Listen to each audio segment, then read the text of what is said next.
Hello, I'm Jeff Kavaservis from the Niskanen Center. Welcome to the Vital Center podcast, where we try to sort through the problems of the muddled, moderate majority of Americans, drawing upon history, biography, and current events. And I'm delighted to be joined today by Lee Huebner. He is the Early Professor of Media and Public Affairs at George Washington University and previously taught journalism and communication at Northwestern University. He was for 14 years the publisher and CEO of the Paris-based International Herald Tribune newspaper, and he has been president of the American University in Paris and the American Chamber of Commerce in France. He served as a special assistant to the President of the United States and deputy director of the White House Writing and Research Staff during the Nixon administration. And he is the author of numerous books, including, most recently, Nixon's Elusive Totality, It Depends on Who Writes the History, which was just published by the Miniver Press. Welcome, Lee. Thank you so much. I appreciate the chance to talk with you, and thank you for your invitation. Absolutely. And congratulations on the new book. I'm really happy that this long-anticipated work has finally appeared. Yeah. And it's the product not only of your long association with Richard Nixon, but also having taught a college course focused on Nixon for a quarter of a century, first at Northwestern and then at GW. So let me ask you the question that you ask your students in that class. Why study Richard Nixon? I always ask that question. I'm curious why students should, in this later era, be interested in going back more than 50 years to study a president who left office back in 1974. Under a cloud, to put it mildly. Yeah, well, put it mildly, yeah. And then I always say, as if I had chosen a late 19th century figure to study when I was in college, like William Howard Taft or someone, or early 20th century. And the answer is they're curious because he's the only president to have been forced out of office, and because he was so complicated.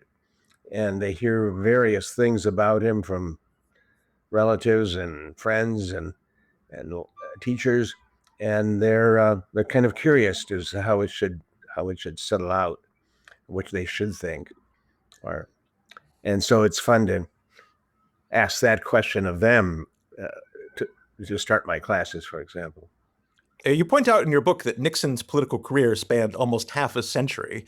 And prior to the 2016 election, I used to ask some of my students a political trivia question, which was, when was the last time that the Republicans won the White House without a Nixon or a Bush on the presidential ticket? Oh, my goodness. Good and question. The answer to that question is 1928. That's how long it had been. Amazing. So clearly, Richard Nixon, a very important, consequential figure over a very long span of time. Mm-hmm. Yeah, a long span of time. One journalist said she felt she was part of the Nixon generation who couldn't remember a time when Nixon was not a national figure, and couldn't hope to live to a time when he would not be a national figure. So tell me about the quotations that provide both halves of your book title, both Nixon's Elusive Totality and It Depends on Who Writes the History. And they sort of fit together. I guess I hope people think that Nixon's elusive totality would be something that this book would be pursuing and discussing. And of course, it depends on who writes the history as to what parts of that totality might be emphasized. The first part, regarding Nixon's totality, stemmed from Bill Clinton's speech. He was president at that point at Nixon's funeral, in which he said, "Let the nation remember Nixon in his totality." And my conclusion, and as is explained in the book, is that Nixon's totality is very hard for people to grasp. It is elusive. And I think it eluded Nixon himself. He was sort of, I almost want to say, a split personality. There were two sides to him, very different sides. And I'm sure he was always sort of puzzled himself by how he would reconcile his more mean-spirited, resentful, defensive personality against his gracious and open and thoughtful and and brilliant, far-seeing personality. And then his strengths elude his critics, and his supporters are still confused about what the criticisms are. So that's where the elusive totality title comes in from. The night Nixon resigned, he was walked back from the Oval Office to his residence in the White House, and by Henry Kissinger, who said, "History, Mr. President, will remember you much more kindly than your contemporaries." And Nixon said, rather shrewdly, I think, "Henry, it depends on who writes the history." And that's the subtitle of See It Appropriate for the book. It's also its closing line. So if people read the book long enough, they'll find out how that fits in. Well, I'm glad that you are weighing in on this history because, after all, various of Richard Nixon's friends, associates have done their best to try to spin, I suppose, Nixon as a politician and to claim his legacy for their preferred stance. So Pat Buchanan famously has written quite a lot trying to portray Nixon as a populist conservative, maybe even as a forerunner of Donald Trump. You, of course, come from a much different political orientation than Pat Buchanan. Right. Yeah. Although you and Buchanan, members of the Judson-Welliver Society. What is that? Oh, it's an association of former White House speechwriters. Association would be too strong a word. It's just a label for a group that, provided that somebody calls it into action, meets every year and a half or so to just to talk about anything, including the presidents for whom they worked. It's all White House speechwriters. They sort of have a table for each administration, and there's almost always a representative of every president going back, certainly to Eisenhower, and maybe even in the earlier years to Truman and Franklin Roosevelt. And it's about 5 people from each administration, or potentially that. And then for a while it didn't meet, especially in the early Trump years. And then a couple of people called it back into action, in a sense of, and it's sort of fun to chat with people who are also helping presidents write speeches. Yeah, there are so few gathering places that bring together people from different parties, different political orientations. It's nice that there is this organization that you have.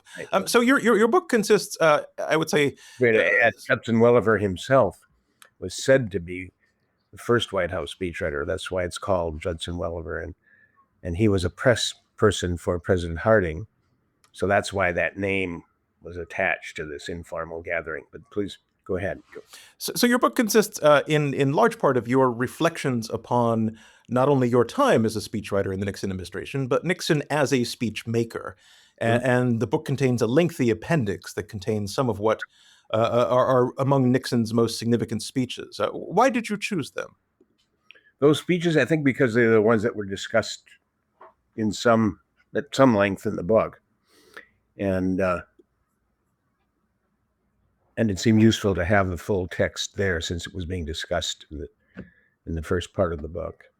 So when you and your fellow presidential speech writers in the Judson-Welliver Society get together, how would you all evaluate Nixon as a speechmaker? Oh my goodness, I don't know that question's ever been raised directly. I would imagine other speechwriters would respect as I do, the quality of his speeches, which were often his own writing. The speechwriters would present suggestions and information, but depending on the importance of the speech, Nixon would write a lot of it himself, and the speeches have held up. I mean, various critics claim that was one of Nixon's strengths. He had learned as a student, really, to be a good debater, a good speaker. He loved to speak extemporaneously, although his mind would sort out and put into order in a very almost lawyer-like way the sets of points he wanted to cover. And the speechwriters would not just write formal texts. A lot of the writing was for informal remarks, and we would list anecdotes. It's like a banquet of items he could choose from, and he would then choose the items and use them as ornaments almost to illustrate points and to decorate the speech and to tell jokes if we could come up with any. That was one of the hardest parts of the job, and to support his argument with statistics or historical references or quotations. And that was kind of fun because you'd present him with this long list of possible anecdotes. For a while, I was called the anecdote man. That was partly because I'd studied history and had a lot of resources at hand where I could look things up and put them down. And then you'd kind of keep score. How many of the anecdotes did he use today? It would depend on what else he had in mind to say. And sometimes he wouldn't use anything, and sometimes he used virtually everything. But he cared a lot about communicating effectively and carefully, because he was trying, his political mentality was to try to span the gaps in public opinion, to build as broad a coalition as he could, which sometimes required pretty careful language that would appeal more to one side than the other, but would not turn the other side off. And that got him a reputation of being a little bit too tricky now and then, and thus the phrase "tricky Dick," which was appended to his name by a lot of people, mostly beginning with his Senate campaign in 1950. So the speeches that you list in the appendix, that you reproduce, go all the way from his famous Checkers speech, which he, of course, called the fun speech, in September of 1952, which was a response to a political controversy that threatened to have him removed from Dwight Eisenhower's presidential ticket in that 1952 election. Mm-hmm. And you go through some of the Cold War addresses he gave, such as his address to the English-speaking Union at the London Guildhall in November of 1958. The statement he made to the joint session of Congress, in which he presided over his own defeat in the 1960 presidential election, his acceptance speech at the Republican National Convention in 1968, his first inaugural address, his famous and infamous speeches, such as the silent majority speech in the famous category and the pitiful helpless giant speech, which was the address he gave to the nation after the Cambodian invasion. And then finally, both his resignation speech and his final speech to his staff, which fortunately for history was recorded, both of those August 8th, 1974. And, you know, it's an interesting selection, and I think it does actually capture the span of Nixon's political career in many ways. But it's interesting how he actually seems to sound the same from the Checkers fun speech all the way through his final farewell speech to his staff. It was his own voice. And the Checkers speech, of course, in 52, television was new to the nation, fairly new. And his it was the first big speech to use television as a medium for political discourse. And at the time, it was said to be the largest audience ever gathered because television was there. And then that, of course, became true of the Kennedy-Nixon debates eight years later, where everybody expected Nixon to do well because his Checkers speech had turned public opinion around. It turned public opinion around in 1952 because there was so little validity in the charges that were being made about his accepting money for his own personal use. And he could pretty well establish in the speech and in other documents that were released that the account that was said to have been used questionably had actually been very carefully managed by some thoughtful executives in California who limited the money that could be given and kept very careful track of how it was used. And Nixon was really replying. Some people even thought that the Nixon people had created the fake charges, as they called them, so that Nixon could look so good in clearing them up. But Nixon used the speech in a psychologically useful way is to try to paint his own economic situation as one that people would identify with. and that he would suddenly become a symbol of the little man. Republicans had reputation at that time in 52 of being the party of the more established classes, so the Democrats were the party of the working man. And in that speech, Nixon sort of turned upside down that assumption. And one of the ways he did it was with that offhand reference to the little dog Checkers, who they were not going to return to the people who gave it because they didn't, the girls that were going to keep it, he argued, no matter what they say. And the word they is just loaded with his lifelong resentment of they, them, the people who think they're in control. No matter what they say, he's going to let the girls keep their little dog Checkers. And it's interesting. You drew a parallel with FDR's Fala speech, Yes. right? Speaking of another dog involved in a political controversy. And, FDR knew who was in charge, and it was him and his people. And, he had what you called a supremely confident and bemused style versus Nixon's lower middle class and resentful style. Yeah, fascinating. Lee, let's just, for the moment, detour a bit into your own personal biography. You were born in Sheboygan, Wisconsin, which is a small city on the western shore of Lake Michigan, the bratwurst capital of America by some accounts. You attended Northwestern University as an undergraduate and then Harvard as a graduate student. That's right. What did you study at Harvard, and who did you study with? It was history. My major in college and my graduate degree were in history. And there were a number of great historians, Ernest May, Donald Fleming, Bernard Bailyn, Oscar Handlin, who I was fortunate enough to take courses with them and sit in on their lectures. And it was a good time.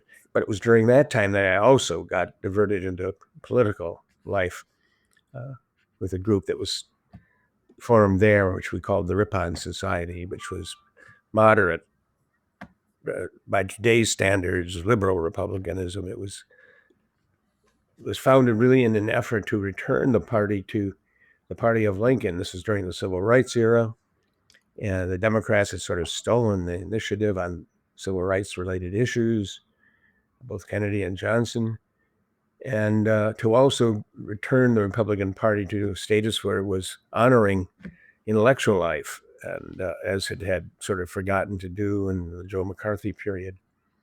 So that led me that at the second or third meeting, my friend and colleague who I'd met in high school years, Tim Petri, who represented Wisconsin in Congress for 30 some years, suggested that we call the society the Ripon Society because Ripon, Wisconsin, where we had actually met, was the place where the Republican Party was first formulated and the anti-slave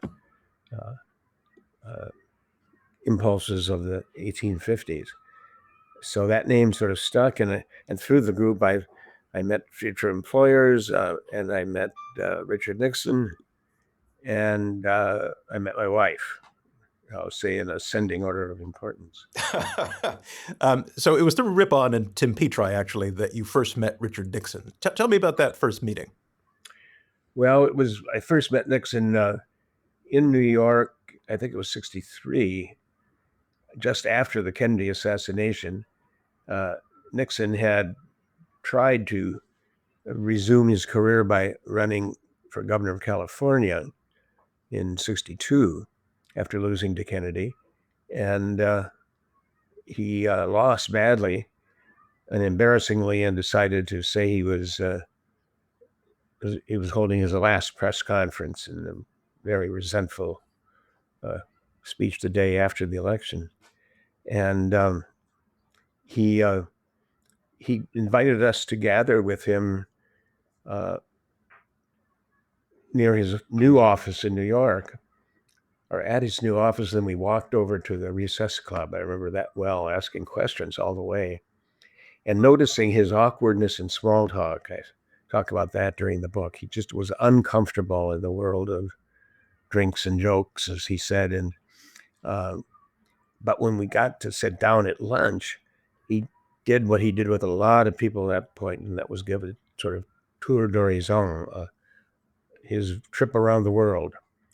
And as he got from one region or country to the next, he would sort of start by talking about the play of politics in that country and who was up and who was down and who was likely to rise and who represented who and what the future was likely to be like. And it was just masterful. We were just astounded at how much he knew about so many places. And I think he did that with a lot of people and helped to rebuild his career after the California loss. So, Richard Nixon, as I read the history, was one of our most intelligent presidents in terms I of think that's his strategic and analytic capabilities, certainly, and also a great political intelligence. It used to be said of Franklin Roosevelt that he could take a map of the United States, draw a line across it, and he'd be able to tell you who every district level leader from the Democratic Party was at every point is that that right? that line crossed. And I feel like Nixon had that capability in his own way, but even on a global scale as well. Well, I think that's true. And I saw some of that when in 1964, Goldwater had been nominated. I was president of the Ripon Society. We were not supporting Goldwater. We were breaking with the party on that. And Nixon was traveling the country, presumably in support of Goldwater, although what he was really doing was supporting the local people in every one of the places we stopped over a couple months. And he kind of knew the politics at that local level in 100 different places. So it's similar to what you just described.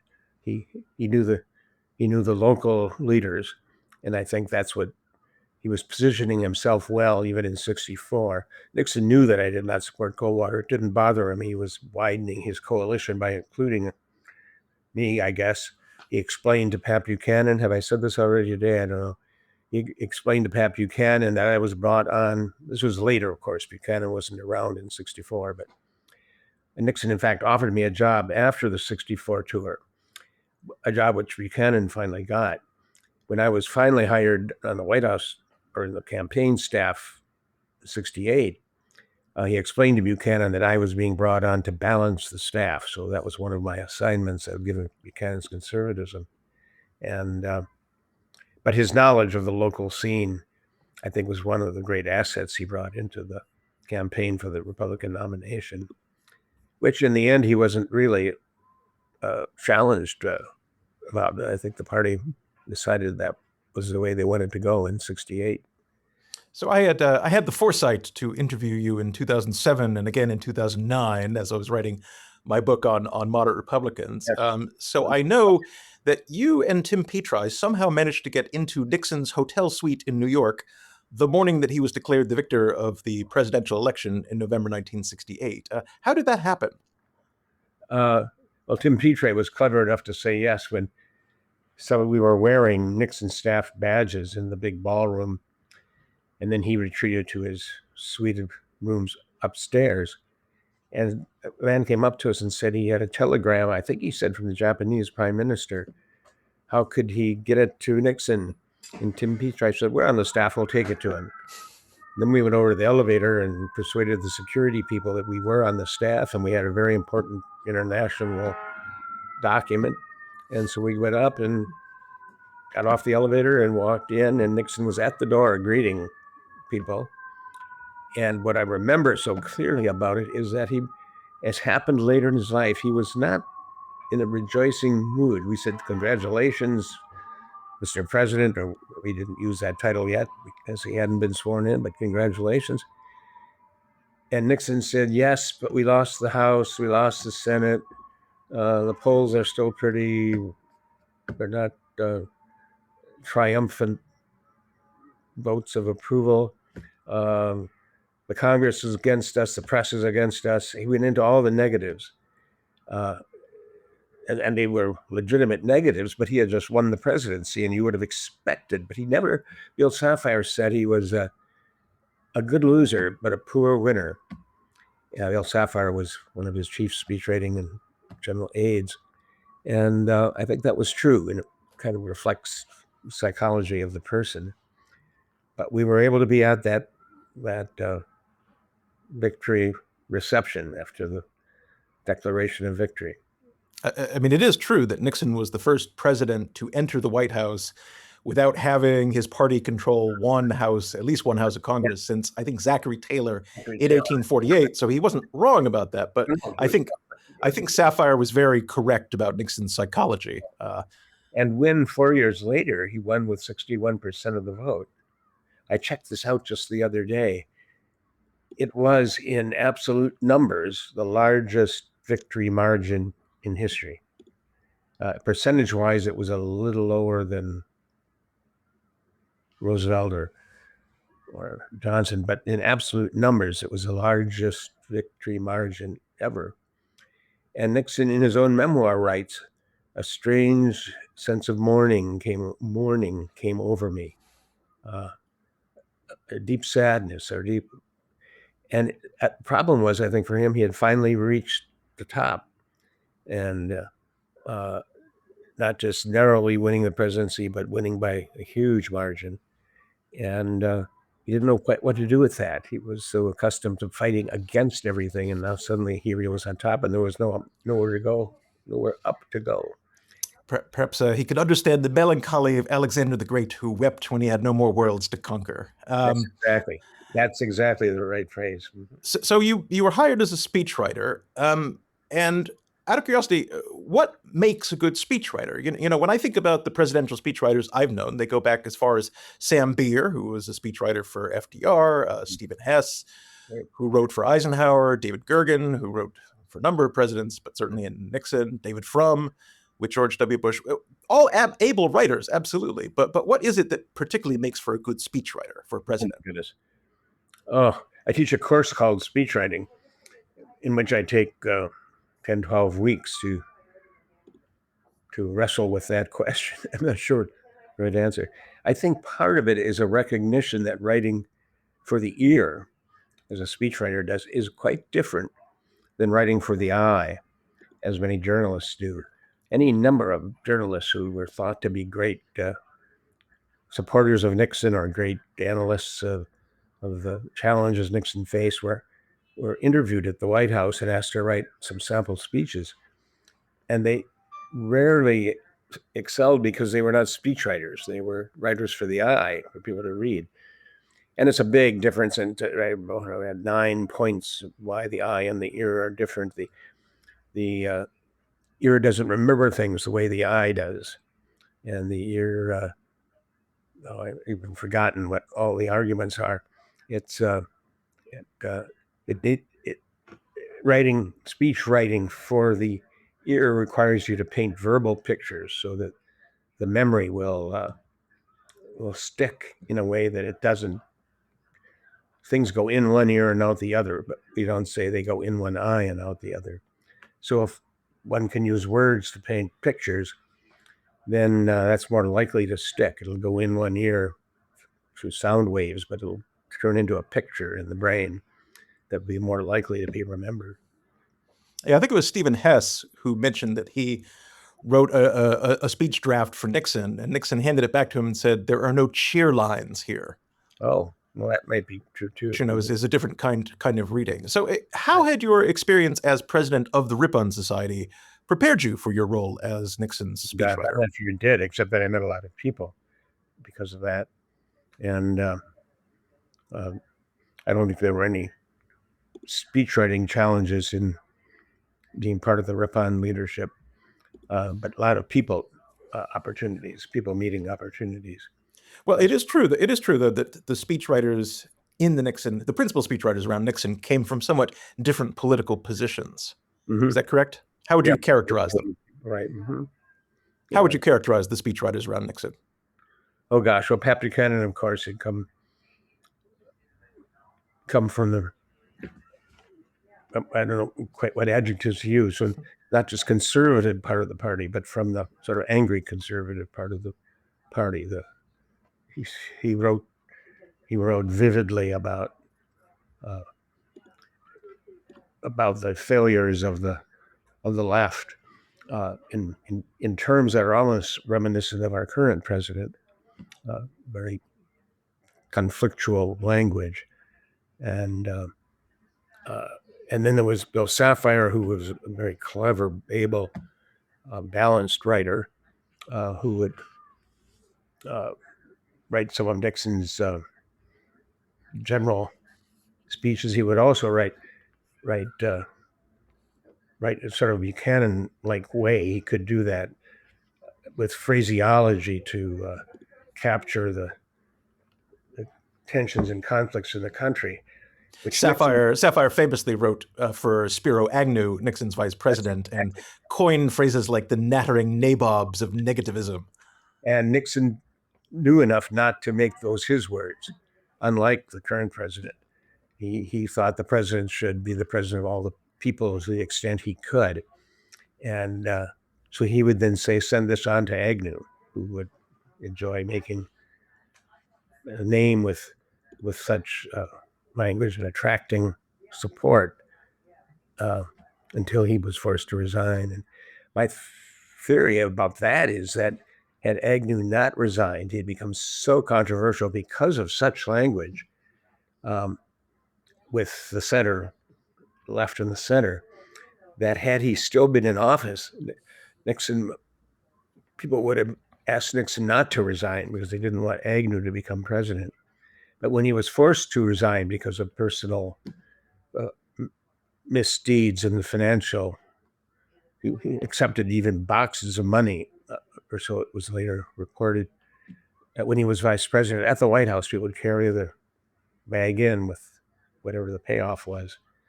And so he had been forced to resign.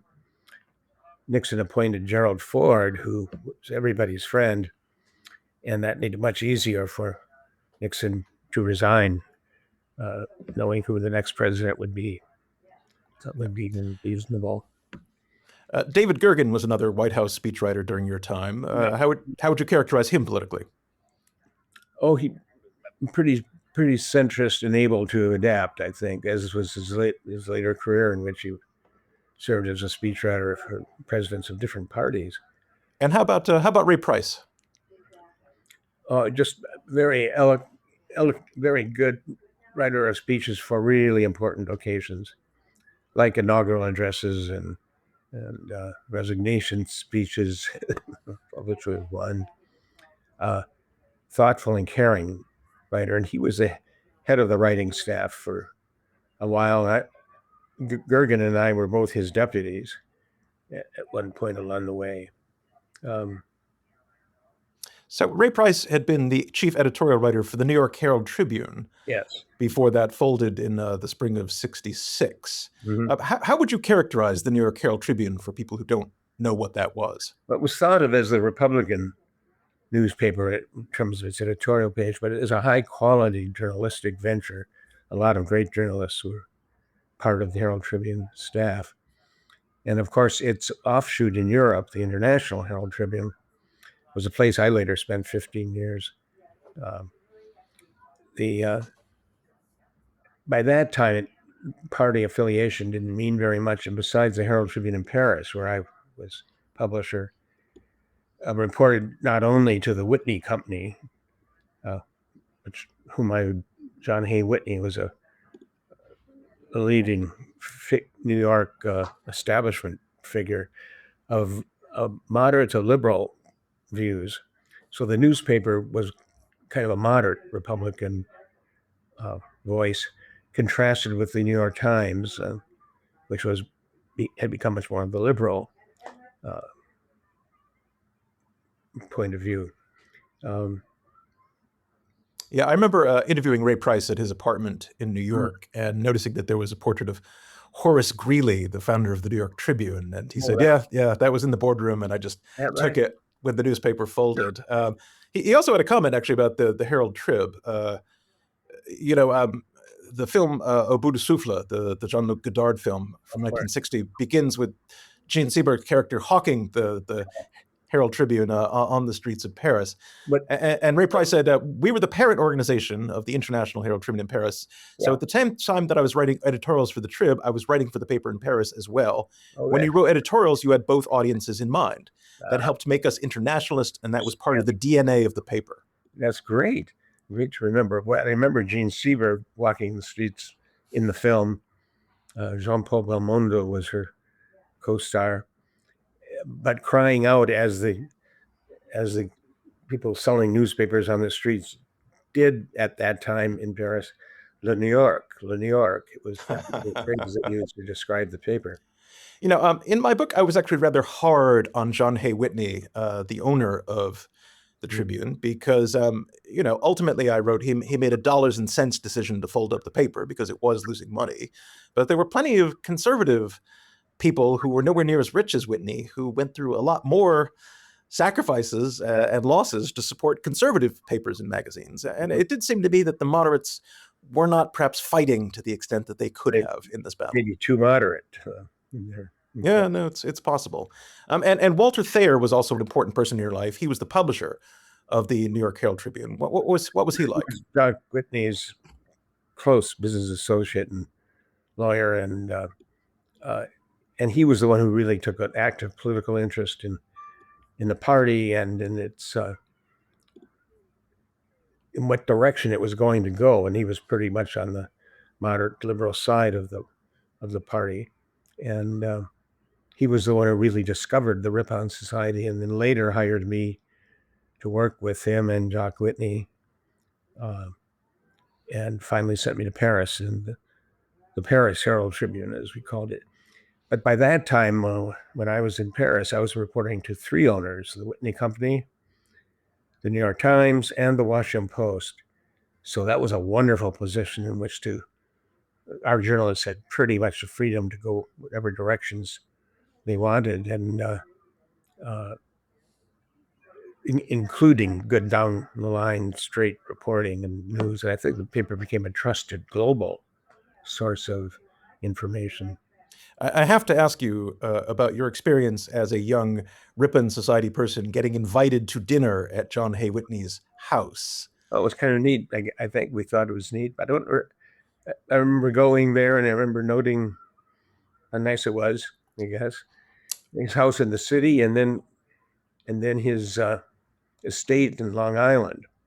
And I was out on I was supposed to go out to Long Island on one important occasion to meet with him about some big question, and that turned out to be the morning our son was born, and so I stayed. I did not go out to Long Island, um, but they worried about me. Where was I? And uh, I wasn't at home. I wasn't at the office. I wasn't on Long Island, and they finally sent somebody to search our apartment to see if I had fallen over in the closet or was under the bed or something. And it was only when the baby was born and I called in to say, sorry, I missed the meeting, that they knew why I missed the meeting. Tell me about the experience of seeing a Picasso on the walls of Whitney's Yeah. house. Yeah. It's like, oh, yeah. You almost said to him, "Oh yeah, I have a print of that too." Yeah, right. Yep. Remember that. Mhm. um, so there's a comment you made to me when we talked in 2007 about your role as a moderate on the staff. Mhm. And you said, I think Nixon was two different people. One of those Nixons regarded the moderate Republicans with disdain and a little contempt. It was the hard, practical politician putting down the softness of the moderates. But I think he had enormous respect for intellect and ability and had real admiration for some moderate Republicans, almost independent of their politics. Mhm. But that was the good Nixon, and the two Nixons were always in tension.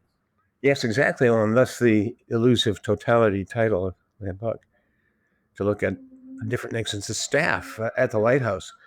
For the 5 years I was with him, I left 8 months before he did, actually, as Watergate gathered in the dark clouds. Um, but the the staff going to see Nixon in a meeting, and the people would ask you coming out, was it the good Nixon or the bad Nixon? And those terms were used uh, to describe the two different sides of his personality. And there are probably more than two sides, but to generalize about what mood he was in. And it was widely shared question as to which Nixon would dominate in a given situation. And that's part of his totality and sort of part of his mystery still. Yeah. Of course, it's probably no accident that the side of Nixon that liked dirty tricks and undercutting people in unfair ways, and maybe even the corrupt side, gravitated toward, shall we say, the more conservative part of his staff.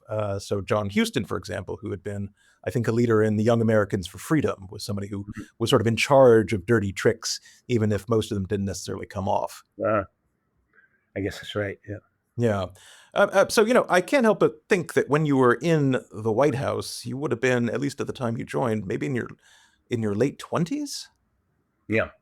So, that to me is extraordinary. I sometimes tell this to students. It is not impossible that you could be in some significant positions, if the dice turn out that way, even at your young age. Because I know people who went from being grad students looking for jobs teaching to being in the White House, like you. That's kind of an extraordinary transition to have gone through at such a young age. There were a number of young people, I use that phrase, on the White House staff at that time, and it was Tom Huston, I think, was one example from the Tom Huston, that's right. He was about the same age. No, and a lot of young people had gotten involved in campaigns, and were there, maybe hoping to get appointed to staff positions. But that was true of people of all ages, but it included the young people who probably, as I did, had the time to take off. As I said, I traveled with Nixon in the '64 campaign and was able to just pick up and go, and I didn't get to work on my dissertation, but I picked up and finished that later. So there's a flexibility among some young people, I think, that maybe appeals to people appointing their staffs. When I talk to people like you and John Price and Emil Frankel, who were part of the Ripon Society, and some of whom went on to the Nixon administration, it feels like we're not talking about the '60s in capital letters. There's very little in the experiences that you all convey to me about protests or political radicalism or the counterculture. Did you see it around you? Did you take part in it to any extent? No, I think you noted what was happening. I mean, the Ripon people were not likely to join the marchers and protesters who tended to come from further on the left, I would think. And I think we were proud of being moderates. In fact, the first big Ripon paper that I helped write ended with the question, with something like this: what the country needs, in fact, are fiery moderates. If we cannot find them, let us become them. It's a great line. But how did you feel about the Vietnam War, for example? Oh, it's hard. We wound up talking to knowledgeable military people. General Gavin, I think, was the person who we went to meet with, about ways to share our view that the war was not winnable, but it could be stalemated to the point where you could negotiate your way out of it without collapsing, and on the one hand, and letting the communist movement sort of take over the whole region. I think we were afraid of that. Or on the other hand, winning the war and driving the communists out of Vietnam entirely. But I don't remember the detail. It was a military doctrine of a way to not get bogged down in the jungles and tunnels of the Vietnam countryside, but to kind of establish a firm presence that would lead to a successful negotiation. I shouldn't be commenting because I don't remember that well, just exactly what the Vietnam, but it was somewhere, it was sort of centrist. I think that's what I remember. You shared the distinction of going from Harvard to the Nixon White House with Henry Kissinger, who became Nixon's national security advisor after having been a Harvard professor and, of course, foreign policy advisor to Nixon's political rival, Nelson Rockefeller. When Kissinger was, I think, 99 years old, he wrote his 2022 book, Leadership. Yes, And Richard Nixon was one of the 6 world leaders that he yes. profiled in that. And there was an interesting a passage in that book. Kissinger wrote, American history is replete with raucous domestic controversies, but the situation confronting Nixon, when he first became president, was unprecedented in that for the first time, an emerging national elite had convinced itself that defeat in war was at once strategically inevitable and ethically desirable. Such conviction implied the breakdown of the centuries-long consensus that the national interest represented a legitimate, even moral end. And in some respects, Kissinger thought this was a return to America's long-held isolationist impulses, but this time holding that America had become, quote, too corrupted to serve as a moral guidepost overseas. Proponents of this position, having secured a foothold and eventually a near dominant influence in institutions of higher learning, viewed the Vietnam tragedy neither within a framework of geopolitics nor as an ideological struggle, but as the herald of a national catharsis that would spur a long overdue turn inward. And clearly, Harvard was the enemy for Richard Nixon in some sense. Oh, yeah. And of course, J.D. Vance later recycled his comment that the professors are the enemy. What was that like for you, having come from Harvard to a situation where Harvard is sort of seen as the problem? Well, it sort of made it more fun in a way, I would say. And I wasn't embarrassed by that fact. I always asked friends, Nixon in a receiving line, for example, for a foreign leader, you'd go through the greeting line, and he would then introduce you to whoever he was standing in line with. And he would say, and this is one of my Harvard men, Lee Huebner, say hello. And off that phrase, one of my Harvard men, made me wonder just where he thought I fit in. But then I remember that his first 2 appointments actually were Harvard professors, not only Kissinger, but Pat Moynihan. And it didn't bother me. Nixon had been accepted by Harvard when he was in high school, and even given a tuition scholarship, but he didn't have the money to travel from California to come back and forth to the Harvard campus. And that may have complicated his view of Harvard, although Harvard symbolized for him and for many a place on the political spectrum. It was the Kennedy place. And our Ripon people had fought that a little. And I think Nixon was sort of proud that he identified people who would fight some of the old stereotypes. And I think I decided he was saying proudly that I was one of his Harvard men. In other words, he too could benefit from whatever benefits Harvard brought to the discussion. I mean, Richard Nixon was unlike presidents after Ronald Reagan, or maybe after George H.W. Bush, in that he was very aware that the Republican Party was a factional party, that there were real differences of opinion among the conservatives, the moderates, even to some extent the progressives, who were still an important part of the Republican Party. Yeah. And Nixon also, he's not often thought of this way, but he was actually a product of the meritocracy.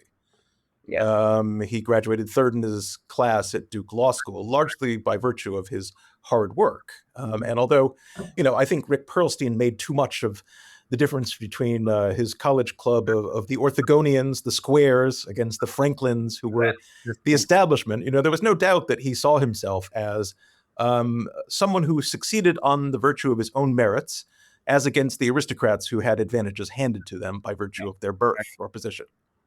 Very true. Yeah. Yeah. So Pat Buchanan partly draws upon this side of Nixon to make his case that Nixon, in his heart, was really a populist conservative.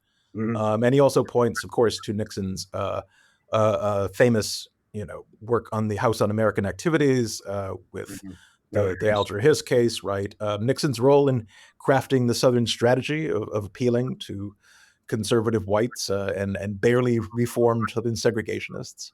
And I suppose some support for Nixon's idea, the idea of him as a populist conservative, also comes from the tapes and the recordings where he professes his hatred for intellectuals, cosmopolitans, media elites, business leaders.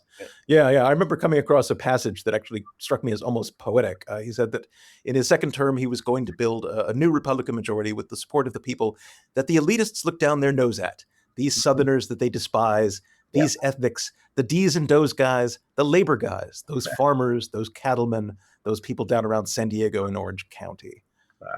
But that, again, was only just one side of Nixon. There was a populist side, but then there's the other side that you write about. Yeah, that's true.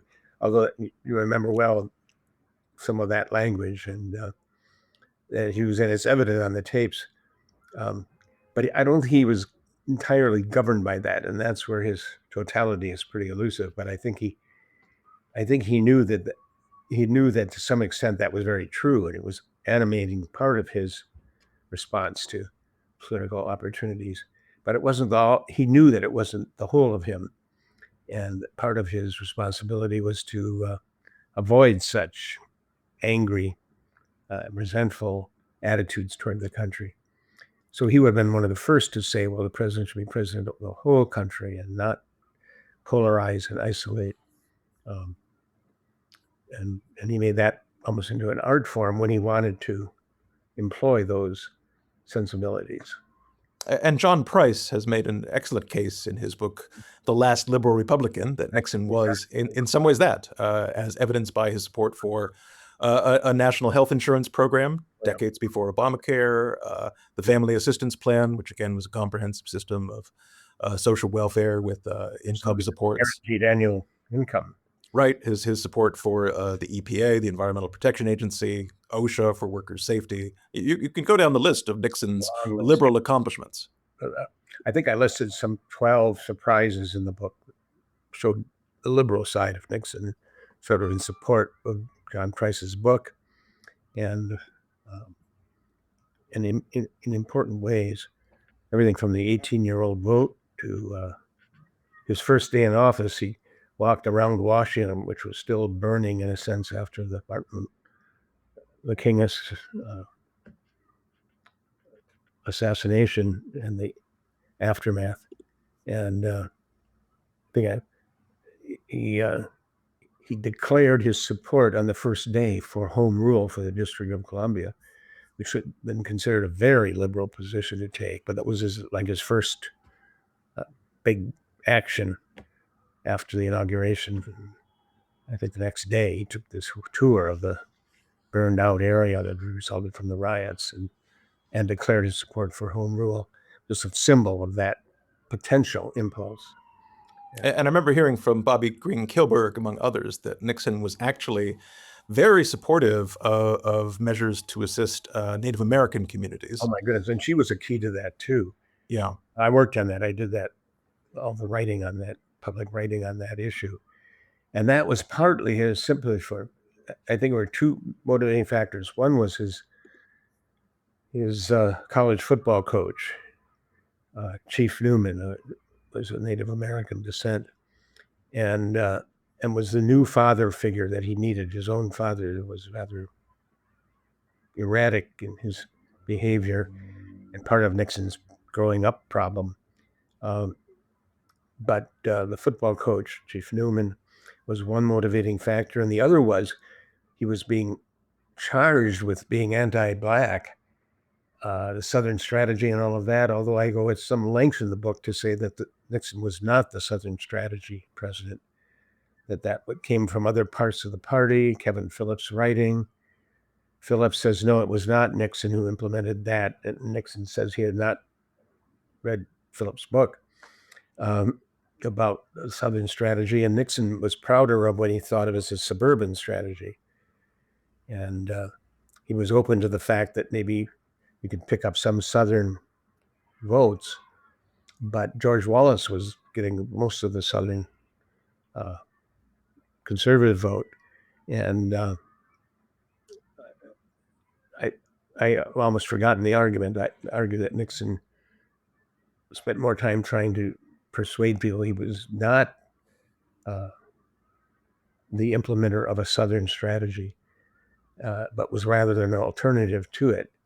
And then his record as president was pretty moderate on civil rights and minority rights. The school desegregation across the country and especially in the South proceeded much faster under Nixon than it had before or since. So there again, you get the complications of his totality. Was actually that word. So, one of the speeches that you reproduce in the appendix to your book is Nixon's April 30th, 1970 speech after the Cambodian incursion. And this Oh, yeah. does seem to be a speech where Nixon's populist, conservative, or even dark side comes to the fore. And it has the famous quote, "My fellow Americans, we live in an age of anarchy, both abroad and at home. We Exactly. see mindless attacks on all the great institutions which have been created by free civilizations in the last 500 years. Sure. Even here in the United States, great universities are being destroyed. Right. If, when the chips are down, the world's most powerful nation, the United States of America, acts like a pitiful, helpless giant, the forces of totalitarianism and anarchy will threaten free nations and free institutions throughout the world." Mhm. Now, you say that was actually that one of the few speeches that Nixon worked on exclusively with Pat Buchanan. Yeah. And told Buchanan not to show it to Kissinger. And Kissinger then said rather quickly, maybe not next few days, but somewhere before the presidency ended, I think he pointed out to somebody that it was the only foreign policy speech Buchanan had ever had a hand in. And it just created such a mess for Nixon. The country was, as a result of the speech, being polarized. The Kent State shootings came a couple of days later, uh, and it just divided the country down the middle, and it really cost Nixon a lot of support. He had soared. He was on the 70% approvals after his silent majority speech 6 months earlier, and that disappeared with the pitiful, helpless giant speech, which was an entirely different mood. Yeah, I think H.R. Haldeman said that it was really that speech, in a way, that sent Nixon on the path that eventually led to Watergate. I also remember Remember you, that? I remember you telling me, maybe it was what Pat Buchanan had told you, which is that he, as you say, was forbidden by Nixon from showing the speech draft to Henry Kissinger, but he would get a call from Kissinger saying, "And where is the speech?" Yeah, that's true. Very good. Um, so tell me about the visits that you and some of the other younger White House staff members made to college campuses in the aftermath of the Cambodian That's right. invasion and that speech. After that speech, at a point where buses were surrounding the White House bumper to bumper, so that just kind of visible sign of the isolation of the White House, but also the almost excessive effort to protect it against what some people thought of as wild, violent risks resulting from the demonstrations. And in that spirit, communication, I think what was felt on the campuses, some of which amid all the demonstrations of that spring, never had graduation. The year ended. And I know at George Washington University, I think this is true. There was some special grade if you were taking a course that spring. You wouldn't get a ABC grade. You'd get some special grade that meant you'd been enrolled when the classes were suspended. So that was a sense of division. And with the help of a communication staff person named Hugh Sloan, some of us who were then maybe in our late 20s, early 30s, got together and said, well, maybe there's some way we can at least symbolize an effort to reach out and listen to the campuses and not just write them off as anarchical madhouses. So we did. And I went to a couple of schools, including my own Northwestern University. And we just chatted with students and we said, we're here to listen. And that was the big message. And it worked. We all came back feeling very good about having done it, and about the fact that the people who were upset on the campuses were not just wild, emotional radicals. They were, as we phrased it in our report, they were the sons and daughters of the silent majority. The silent majority was always Nixon's base, he thought. And these were the sons and daughters of those people. And that line kind of caught on. I put it into our report to the president, and then it was in the paper that we had been out and had New York Times carried a little story about it. And I learned only a couple of years later that Pat Moynihan had leaked it. And but inside the White House, I got blamed for having leaked it. partly because of my own Ripon Society background, partly because I had written the report that was presented by the staff after we all went out to the campuses and came back. And Moynihan came to apologize to me for letting me take the blame rather than messing up his own relationship with the president. So, and I didn't feel I was being really disadvantaged by it. Was, I think, Haldeman himself, I think, reassured me that I wasn't being blamed, but it was easy for other people to assume that I was the one who had done the leaking to the New York Times. So you left the White House before the very end, I want to say in maybe February of 1974? Right at the beginning of February 8th. I stayed long enough to work on the State of the Union message and then left. What was it like to be working in the White House while Watergate was unfolding as a It was scandal? really strange. Watergate wasn't happening at the White House. It was happening more at the Washington Post and other journalistic places. And nobody at the White House seemed to know much. I don't think Nixon knew all that much about what all. It wasn't a well-organized White House plot. I think what did Nixon in, as he himself said, was he said, I did myself in. I handled it so badly, but I think that was mostly covering up, not manipulating the events themselves. I left in the beginning of August. Nixon left, of February, and Nixon left in August. So it was, I think many of us felt great relief when Nixon finally resigned because it was so hard on him. I always tell about leaving the White House that last morning and how Nixon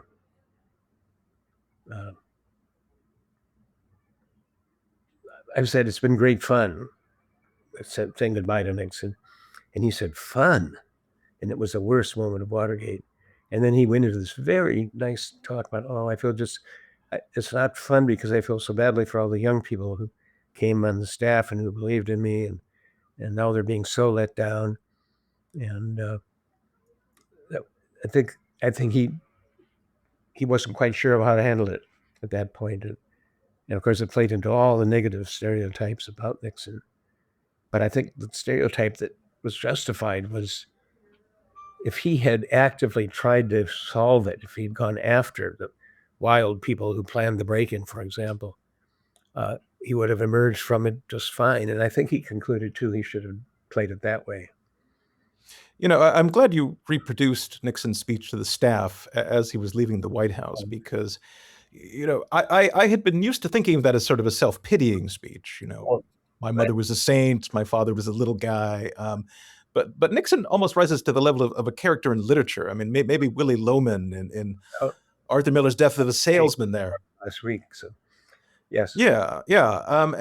And you know, there is some sense, I think, there by Nixon himself, you know, that we all contains within us the seeds of our own destruction. There's that line that you cited. He said, others may hate you, but those who hate you don't win unless you hate them. And then you destroy yourself. That was pretty telling, I thought. Yeah. You know, everyone who is a biographer is accused of using their subjects after their death and trying to hold seances with them. You know, here we are on the Ouija board. What would Richard Nixon think about politics now? But of course, everyone wants to know that. I'm sure all of your students ask you, what would Nixon think of Trump? Just as a strictly evaluator of political rhetoric and political talent, what do you think Nixon would think about Trump and what has become of the Republican Party? Well, I don't think he would. I think his honest personal view, now what he would have said publicly is a different question, but his personal view is would be non-approval. Of course, the line my students, some of them say all the time is not just Nixon led the way to Trump, though some say that, but more of them are likely to say Trump makes Nixon look better and better every day. I mean, I emphasize in the book, I think, that Nixon sort of established his own seriousness about behaving properly when he refused to challenge the Kennedy election, even though he had lots of reasons to. He just said, we can't challenge. It's the president. It's an election. We can't destroy faith in the electoral process. have to accept the results. And he did very quickly, within a couple of days. No mention of a fake election. And the same thing when the Supreme Court told him to turn over the tapes that did him in. He turned them over, and acknowledging later that he had done himself in. And so it's a very different attitude from the current president. And he shared some of the resentments that Trump must feel toward elements in the establishment, but he certainly handled them differently. I mean, I would say that Nixon certainly showed his fidelity to the basic American principles as he saw them. Above all, perhaps the rule of law, which he made manifest by resigning. And that again makes him a tragic figure because he knew better. Yeah, and he said himself, "You should have known better." I think tracing some of his later comments about it all, people ask who did me in, I did myself in. I handled it so badly. And on and on, I could almost quote those long passages in his interviews with people like David Frost and Frank Annan. Well, this is further proof that Nixon is a figure worth studying, a person of continuing interest and absorption, not just to students of American history, but maybe to students of human psychology, as well as leadership. Oh, that's true, yeah. So thank you again, Lee, for joining me, and congratulations again on your recent book, Nixon's Elusive Totality. It Depends on Who Writes the History. And thank you all for listening to the Vital Center podcast. Please subscribe and rate us on your preferred podcasting platform. And if you have any questions, comments, or other responses, please include them along with your rating or send us an email at contact@niskanancenter.org. Thanks as always to our technical director, Christy Eshelman, our sound engineer, Ray Ingeniery, and the Niskanen Center in Washington, D.C.